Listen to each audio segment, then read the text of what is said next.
Next will be topographic percussion. So we'll start with the height of the apex, height of the lung apex. Okay, so I should sit down. Okay, height of the lung apex. Patient, okay, if I'm going to do it on the right hand side, he has to turn to his left hand side and incline upwards. Okay, if you're going to do it on the right, ask the patient to turn left hand side and incline the hip upwards. So why? The thing is, see, this is his clavicle. So for the apex, my hand would be here, and I'm going to direct my hand direction would be towards his mastoid process. Okay, his mastoid process here. So I'll be moving towards that direction. So that's the purpose of him turning and inclining his head upwards. Okay, so that's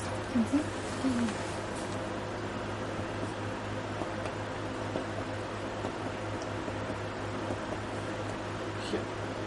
Okay, it's here. So what you do is mark this point here and measure from here to here. Normal should be 3 to 4 centimeters. Okay, normal is 3 to 4. This is height of the apex. I'm gonna measure.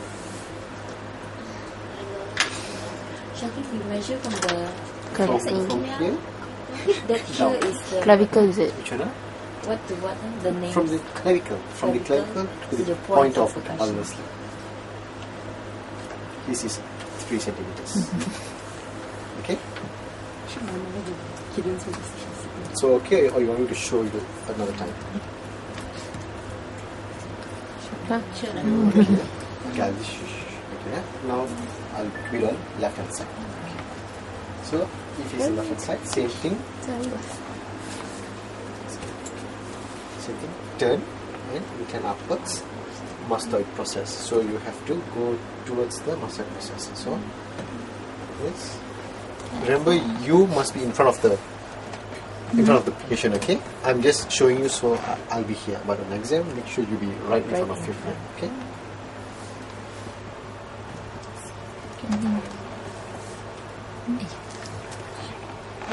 Okay, so from here to here, you measure 3 to 4 centimeters.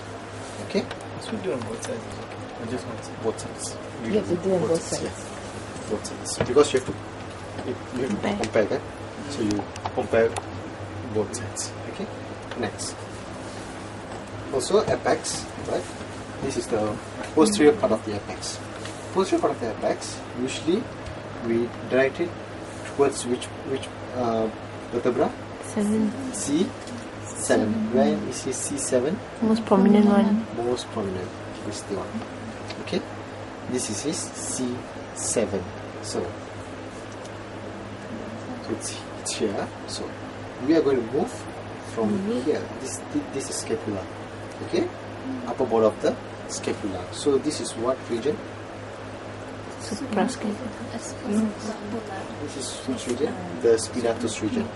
Supraspinatus region. Okay, so from the supraspinatus, we will be just moving from here towards the C7. Okay, from here we move towards C7. So place your hand here in the supraspinatus region. You can see. Okay, then we move.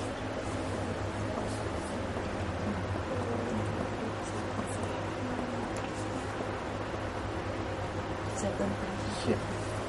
Okay, so from here you measure till the C7. The distance between this point and this point, it must be also 3 to 4 centimeters. Okay. Here, so if it's from here, the same thing. From here, I'm moving towards the C7. So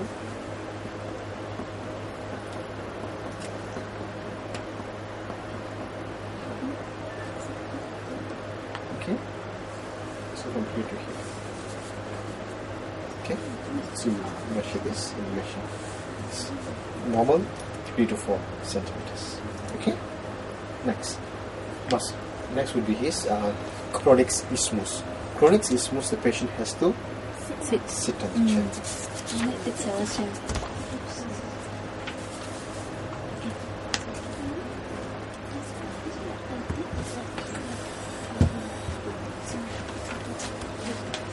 should be at the back of the patient.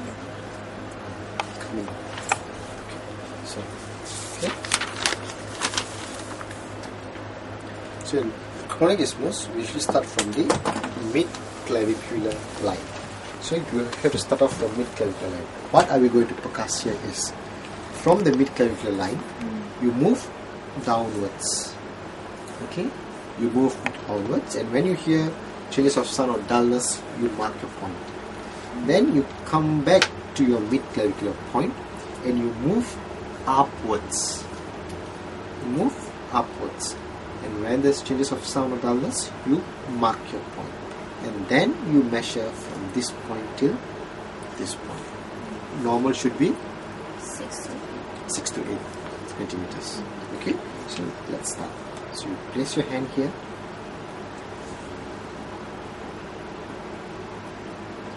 Here.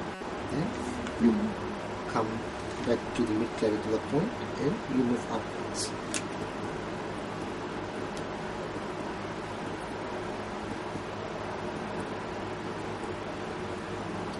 So from here to here you have to measure. Are you percussing on the muscle or Here. just below it?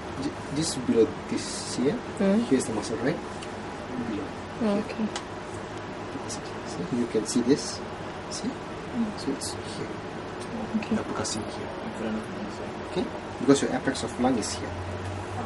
Under this part here. So you percuss here. Okay, the same thing. If you're going to do it over this side is the same thing. Place your hand here and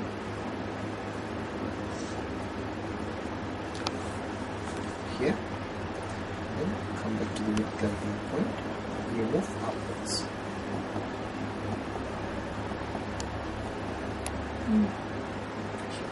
So from here to here. Because I mean you will have this measure 6 to 8 centimeters. This is chronic isthmus. Okay. Next would be the traverse space. Shakil, all the other ones, like the height of the apex, or can he be sitting down or must be standing up? He can sit actually, but if he sits, I mean, It's it's different. up to you. I think up to your. So only chronic convenience. isthmus he sits lah. Usually chronic isthmus only the patient sits. Others usually he stands. Okay. Next, traverse space. What's traverse space? Where's traverse space? Where's the space? Inside? Here. Somewhere there. Here. Lower. Higher. Lower. Under the ribs. Which rib? Costal arch. Costal arch. Okay. If it's under the costal arch, if it's a space, right? What are the corners of the space? Fingers of the stomach, liver, Liver, spleen. spleen. Fluids of stomach is wrong. Oops. No. Greater curvature. What's above that? Diaphragm. Oh. Lung. So the space, okay, the positive space will be your lung over here. Your liver, okay, liver, and your spleen over here. Okay, spleen, liver, and your lung. So your traverse space is here. How do we percuss traverse space? See.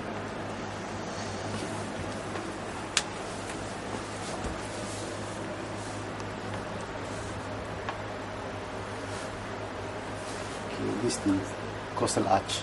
Okay, this arch is here. So same thing. Start from mid clavicular line. Place your hand the mid clavicular line. Okay. Now, what are we going to do is, from the mid-clavicular line, you move along the costal arch upwards. Okay? Find the colors, you mark it. Get back to your mid-clavicular point, and you move downwards along the costal arch. Then, mark the point. Next, from the mid-clavicular point, we are going to move upwards. Okay? And you mark the colors. So, these 3 points is your traverse space. Again, mid-clavicular point. Place your hand at the costal arch here. Okay. So now move upwards. We are moving upwards along the costal arch. mark your point. Get back to your mid-clavicular line. Now you're going to percuss downwards. Move downwards. Mark your point. Get back to your mid-clavicular line here. Now you're moving upwards. Make sure here percuss the ICS, not the ribs. Okay, percussion of the ICS, because remember here's your rib cage, so follow the ICS. Okay, so let's start.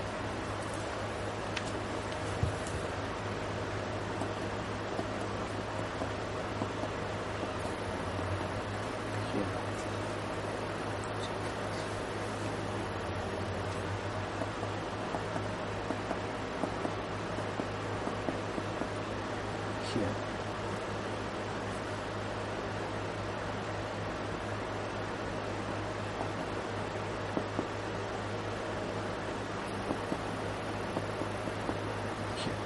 So this point in, this point. So this point is your traverse space. Okay, this point. So what is the another name for traverse space? Semilunar space, because it forms like a semilunar space. Now, when and in which disease your traverse space, there's decrease of traverse space? Yes. Some more? Hepatomegaly. Hepatomegaly, splenomegaly. When this both enlarge, your space would be smaller. Kan? Logic. This liver, spleen. If this both enlarges, so your space will be small. When there will be complete absence of space, completely absence. In which pathology will be complete absence of this space? Fluid where? Lungs. Peritonitis, no. No, peritonitis, yeah. Hydrothorax. No. Fluid in the Effusion. Ah. In pleural effusion.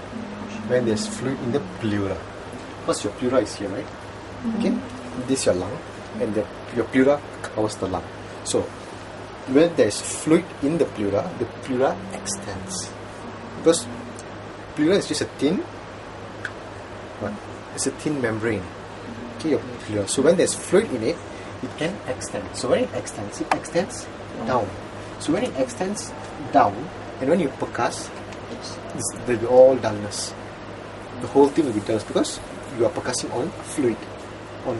So there will be all complete dullness. So there will be absence of traverse space. Okay? Sure. Let's review. It's okay for us to be sitting down like the way you did this now. No, actually no. Yeah, you stand and do it. Stand and do it. Because it's a bit difficult. But you You have to stand. Yeah, you stand and do it. Okay? Next. Lung mobility. Okay? Lung mobility. Lung mobility. How do you do lung mobility? It's the same. Lung mobility also we follow the points. So I'll show you on mid-clavicular. Okay? In mid-clavicular. How do you do lung mobility? We percuss from the first ICS. We percuss downwards. Okay? Until you reach dullness. Where would be the dullness be? In the sixth rib there. So once in the sixth rib, you stop and ask the patient to inhale. When the patient inhales, as quickly as possible, you percuss downwards. And then mark your point. Get back to your sixth rib and ask the patient to exhale. Once he exhales, as fast as possible, you move upwards. Then you mark your point. So you measure the distance between these two points. What's the normal? 6. 6, 7, I remember 6, 7, 8. How much? 5. No, in the ICS you go down Oh, to 6. 4 to 6. Then you focus down. 4 to 6 here. 4 to 6 Very at mobile. the scapular line. Mid-clavicular line and scapular line is 4 to 6. But your mid-axillary line it is Disconnect the cord. 6 to 8.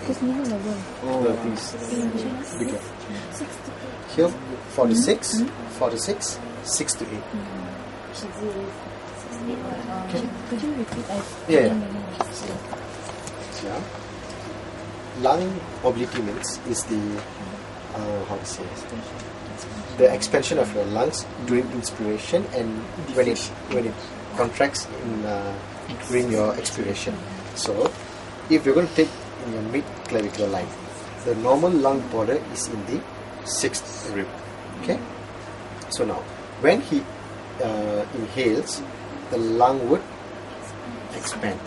So that is why you percuss downwards. Okay, you percuss downwards until you hear dullness.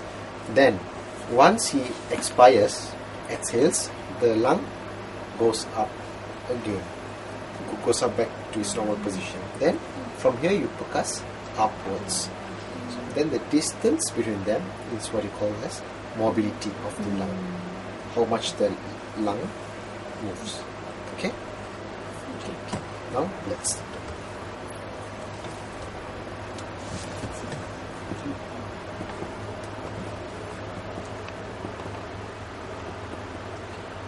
Expire. Okay, expire. Okay, so Fast. So when he expires, right, you go back to the 6th rib, Yes. then you go up Yeah, again. yeah. Come back to your 6th rib. The pen, right? Yeah, you can mark it. Yeah. For anything, any percussion, you are allowed to mark. But don't make a very big mark. Just use a small pen, a thin ink pen and just mark lightly. Don't go and take a marker and mark, because other students have to do so. If you mark, there will be so many marks on his body. So just slightly you can mark. Or if you can just, No, we mark you first. can just remember. Give more balls, if we put extra balls. Shaki doesn't want the 6 and then we start. Okay, go down again. You see that? Okay. Can you use the pen this time, please? Okay. Can see that. Great. How much was this? Hold the pen first. Okay, time out. Okay. Yeah.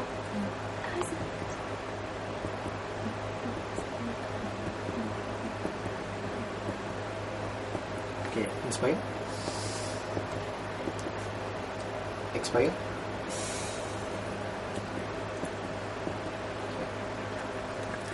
So from here to here you have to measure. That was fast. We must teach Kieran how to. It's 7.5. Huh? 7.5. But normally it's only 4 to 6. But How many already, Kiran? no, maybe maybe my hand, Yeah, I don't have there might be mistakes. some mistakes. That day when she did, right, I was Tired. You were Tired. tired. That's why. Now no more. That's why. just when I went home, Ali did nothing. So. Oh, again, that day, So, okay. So okay, the same thing. Okay, you come down here, ask him to inspire. You move Move to onwards. which space? Until we Move to find which space until you hear howls. And then you go back up there Come until back we find down. to his 6th space. Come back The to syllable, 6. and you move To upwards. exhale until we find downwards again. Yeah, but it won't be so much difference. It will just be somewhere here. Here, you see? The difference is not much. It will be somewhere here only. And one more thing, remember, if you're going down, mark upwards, not down, mark up.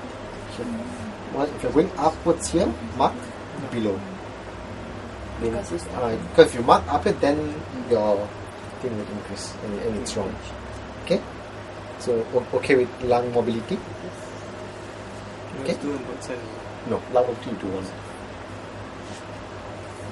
Okay? Should tell you which line, right? Yeah, you should tell which line.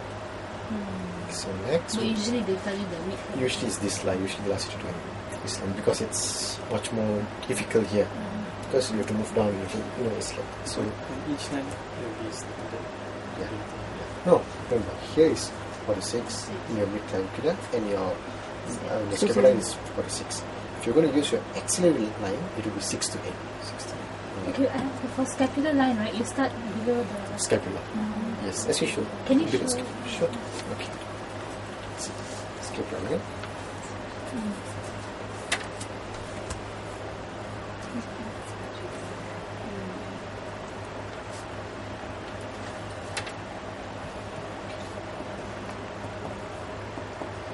Can you inspire? Expire. Here. Right. So 4 to 6. So around there, yes. Should be 4 to 6. They'll just see the technique. Technique, yeah. Just the technique. Okay. So remember, never focus on his scapula. Don't go too up, then you might focus his scapula. So just remember, his scapula is always at this mark.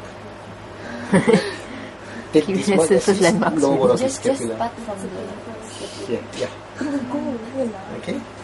Your body is good. You have all No, it's the first landmarks already. you have all landmarks for them.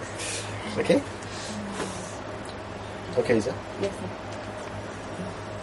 Third. Let's start from the below the scapula. Then move downwards, then under, first to go up. Okay? You have to practice, you must practice. If you just see me doing, you never learn. You have to practice.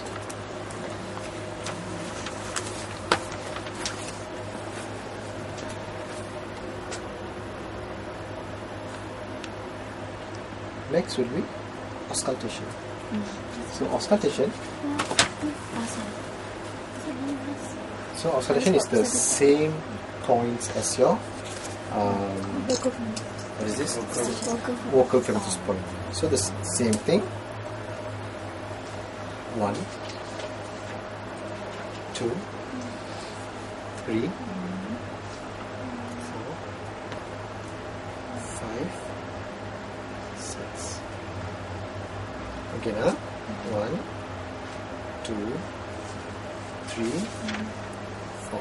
But you have to compare. So 1, 1, 2, 2, 3, 3, 4, 4. Then ask the patient to turn. Same thing. 1, 1. Then here. Don't forget, patient has to put the hands up. Okay, don't forget. So here, here, and slightly in a bit.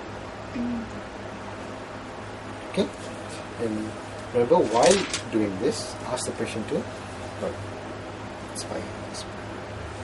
First nose, then mouth. He has to breathe through his nose and mouth also. At the same time. No. I mean first nose and then mouth. So if you're going to put here, so ask him to go first. Okay, breathe through your nose first. Okay, then listen, use your mouth. Then nose, mouth, nose, each mouth. time. Yeah. I mean that's the correct way. You have to hear during breathing of nose, and also he has to use his mouth. Both types of breathing. Okay. And then one more thing I try to see. Okay. In asthma patients, okay, those who have bronchial asthma, what type of breathing you hear? Harsh breathing. Yeah. What's the term? What do you call it? Rams. Wheezing. No, Yeah, but wheezing. yeah. What's the term? What's the medical term of wheezing? Rams. Bronchi. Oh, okay. Okay. You hear bronchi. Okay. Patient tells you, "Oh, I'm having wheezing," but you need to write in your case history as bronchi. Okay. Where do you hear bronchi usually? Where? Where do you hear bronchi?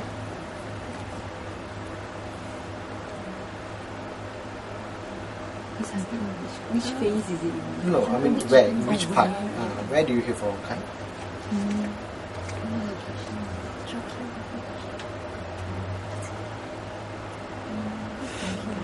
Upper part. Bronchi can be anywhere. Oh, yeah. Bronchi can be heard everywhere. Okay? Here. Everywhere you can hear bronchi. Asthma, what? It's a diffuse thing. So anywhere you can hear bronchi. Okay? But remember, crepitations. Where do you hear crepitations usually? And what's the difference between bronchi and crepitation. Sound. Yeah. Oh, sorry. But what's how Crepitation do you like bubbly, differentiate? bubbly a bit, right? Dry and moist. Yeah, but how do you differentiate The ronchi? time appears, is it? Time of Time, yes, some bring inspiration and some bring expression, but the sound difference, there is difference in sound, you know. Very Ronchi is bubbly, what right? just now? continuous one. Like Continuous? crepitation is like Rough. It's wheezes, right? Wheezes you can even hear without without auscultation, you can hear the patient. That's ronchi.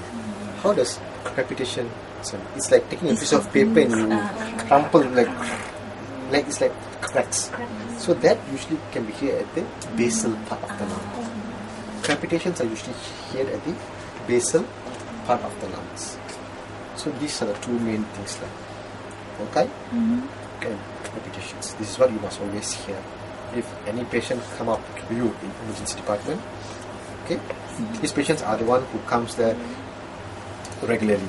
Each time they have an asthma attack, they would come there. And they have a card, a special card, you know, a special medical card with them. So they just come and show you. So what you need to do, okay? Take a stethoscope and just start it first and hear if there is any ronchi or crepitations. If there is ronchi and crepitations, take the patient to the nebulizer part, okay? There they have seats with nebulizers just beside the chair. You take salbutamol or Ventolin, okay? Ventolin and salbutamol, it would be in ampoules. A small thing, it's in the plastic thing, so just break it and pour it into the nab. Okay, the nebulizer is like this mask, under mask, and then there'll be a hole there. Just pour the thing inside there and give the patient. And he'll just put it in his nose and just on the button, and he just have to sedate. Okay, he sedate. After that, after he finishes, ask the patient to rest. At the chair there, just ask him to sit for 5 minutes first, and then come back and you auscultate again. And here, if the ronchi or the crepitations has reduced, if still the same, repeat. Go back again. You put in salbutamol or Ventolin and ask him to again ask him to inhale. Then wait for 5 minutes after he finished. Again auscultate back again. Again, if there is still ronchi and crepitations, repeat it again. You need to repeat it maximum 3 times. Okay? Give him again, ask him to go sit there again. Then he finishes and he comes back. Again he has that. It's not decreasing. Then what are you supposed to do? That means it's an indication to change his puff. Okay, remember patient has a few puff gun. So, and the inhaler has many colors. There's brown, there's blue, there's red. So pink. So depends. If he's using the pink one, so it's an indication to change it to a higher dose. What's the color? Do you know the difference? Usually, if I'm not mistaken, the brown color is the highest. Yeah. Then it's blue. So then you change it. Blue is the which everyone has it, but the brown is the one which is higher. So you have to change it to a higher thing. That means the patient is already resistant to this salbutamol and Ventolin. So that would you have to give in a higher dose. So you change. Okay, but sometimes they might have some mucus in the lung. So you just have to give some mucolytics to just remove the mucus. That's it, nothing much. But remember, normal breathing is vesicular breathing. Okay, always remember that vesicular breathing is the normal breathing. Okay, and then even in respiratory, right, there's splashing sound. What is the splashing sound? Is it the same as GIT one? No. Just remember, for stomach we did splashing sound. Remember, ask the patient drink, put your hand there. Is it? No, there's also splashing sound for this. What is this splashing sound?